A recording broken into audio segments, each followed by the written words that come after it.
Welcome back to Under the Tights, powered by Heroes Comics, the one and only Heroes Comics at Shaw and Highway 41. Today, we're going to talk about Legion, the FXX TV series, and the comic from the Marvel Universe. But before we get to that, how about that Wonder Woman opening weekend, man? Great, great movie.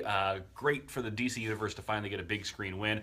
Warner Brothers made a killing on this on its opening weekend as well. To put it in perspective, Wonder Woman made more money than the first Iron Man movie, the first Captain America movie, both Thor movies, and the Guardians of the Galaxy opening weekend release as well. So very, very big success for those guys, and a good movie. So if you haven't seen it yet, take your kids, go check it out. Wonder Woman, awesome. But on to this week's edition of Under the Tights, Volume 6. Today we're talking about Legion. If you saw it on FXX, good for you. It was very, very well done. If you didn't, take some time to do it. It's only about 8 episodes long. They're an hour each, 8 episodes. You can power through that in a weekend. And it's Legion's one of the more interesting characters in the Marvel Universe. It's one of the characters that I usually point to for people who might not necessarily be comic book fans, because I think it's a comic book story that has such a unique twist to it that it really draws people in. The thing I've said about the Marvel Universe time and time again that I think is the most interesting aspect of it compared to, say, DC, for example, is that Marvel historically has always done a very good job of creating characters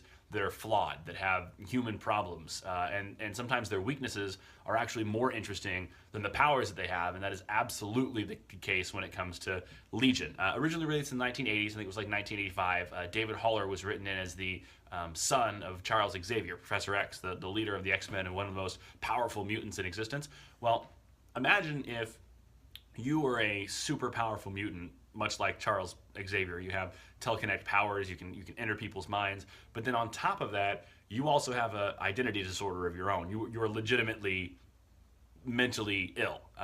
What scenarios would arise? What kind of dangers? What kind of stories could you write around that story? That's the genesis of this character, and that's the way the TV show was written, and the opening season of this show was done. That in and of itself, the Legion story in that nutshell, is very, very cool. Now throw on top of that, what if this character's power wasn't actually being telekinetic and having, psychic abilities? What if his power was literally absorbing the life of people around him, creating his psychotic delusions? That is actually what, in the comic book anyway, David Haller's power is.